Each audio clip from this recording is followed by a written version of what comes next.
네, 오늘은 누가복음 5장 1절부터 11절까지 하나님의 말씀 나누겠습니다.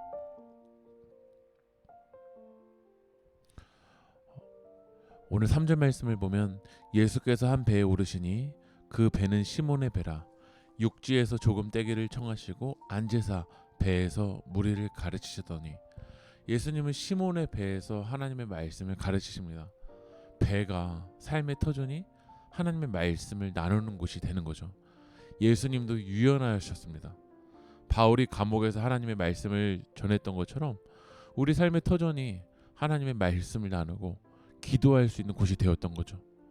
여러분도 2021년에는 우리가 모일 수 없는 상황일 때 여러분의 삶의 터전에서 더 기도하고 하나님의 말씀 붙들고 사랑하며 승리하길 주님의 이름으로 축복합니다. 오늘 그 시몬의 배에서 하나님의 말씀을 들었던 이 시몬은 그의 삶의 상황이 어떤 상황이었냐면, 5절 말씀을 보면 시몬이 대답하여 이르되 선생님, 우리들이 밤이 새도록 수고하였으되 잡은 것이 없지만은, 밤새 열심히 살았지만 삶의 열매가 없는 거야. 우리도 나름 열심히 살았지만 우리 삶에서 진정한 열매가 없을 때가 있습니다. 그러나 그때가 하나님이 일하실 때일 줄 믿습니다. 주가 일하시라는 찬양에서 이렇게 고백합니다. 날이 저물어 갈 때, 빈들에서 걸을 때, 그때가 하나님의 때.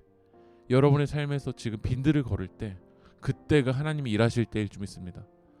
그런 베드로에게 하나님이 말씀하세요. 예수님 말씀하세요. 4절 말씀 보면 말씀을 마치시고 시몬에게 이르되 깊은 데로 가서 그물을 내려 고기를 잡으라. 깊은 데로 가서 그물을 내려 고기를 잡으라. 오늘도 여러분의 삶 가운데 주님 말씀하십니다. 깊은 데로 가서 그물을 내려 고기를 잡으라. 그런데 베드로가 경험을 의지한 것이 아니라, 내 생각을 의지한 것이 아니라 예수님의 말씀이 선포될 때 5절 하반절을 보면 말씀에 의지하여 내가 그물을 내리리다. 베드로는 말씀에 의지해서 그물을 내렸다라는 거야. 우리는 내 경험에 의지해서 삶의 그물을 내릴 때가 많습니다. 주변 사람들, 전문가의 이야기만 듣고 그 말만 의지해서 그물을 내릴 때가 많습니다. 그러나 베드로는 살아있는 하나님의 말씀에 의지해서 그물을 내렸다라는 거예요. 저는 우리 세계교회 성도님들이 2021년에는 말씀에 의지해서 그물을 내릴 때 하나님이 역사하여 주실 줄 믿습니다.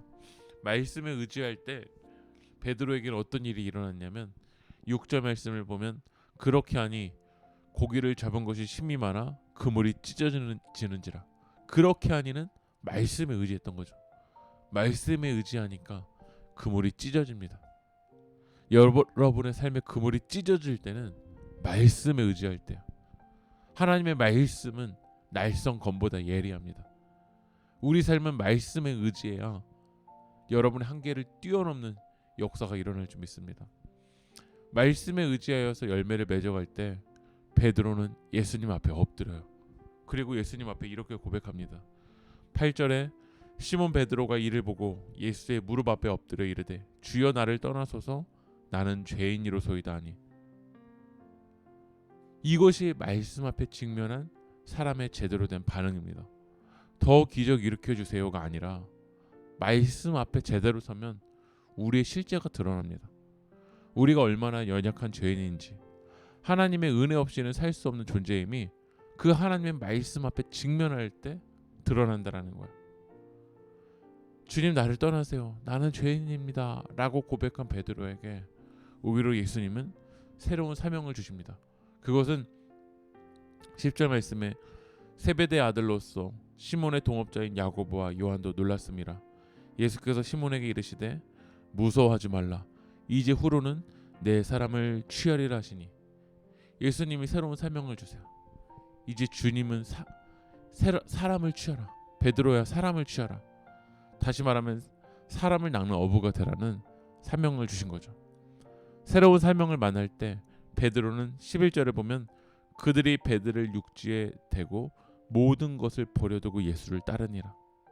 예수님을 따르기 위해서는 버려야 됩니다. 다시 말하면 예수님을 따르기 위해선 나를 부인해야 됩니다. 손에 쥔 거 다 쥐려고 하면서 예수를 제대로 따를 수가 없어요. 우리는 끊임없이 매일 나를 부인해야 됩니다. 내 계획을 부인해야 돼요. 내 계획 아시아가 아니라 하나님이 인도하시는 마게도냐로 가야 됩니다. 십자가 앞에서 예수와 함께 죽고 예수로 생명을 얻어 걸어갈 수 있다라는 거야. 오늘 이 시간 여러분 말씀에 의지하여서 그물을 내리시고 말씀에 직면할 때 여러분은 하나님의 은혜 없이는 살아갈 수 없는 존재라는 것을 깨닫게 되시고, 그리고 예수님을 통해서 새로운 사명을 얻어서 그 주님의 길을 따라가는, 나를 부인해서 예수님의 길을 따라가는 여러분들이 되길 소망합니다. 기도하겠습니다. 예수님이 앞서가신 대로 성공의 길이 아닌 섬김의 길, 사명의 길로 이끌어 주시옵소서. 내 모든 것을 버려두고 나를 부인하고 예수님을 따를 수 있는 믿음 되도록 성령님 인도하여 주시옵소서. 예수님의 이름으로 기도합니다. 아멘.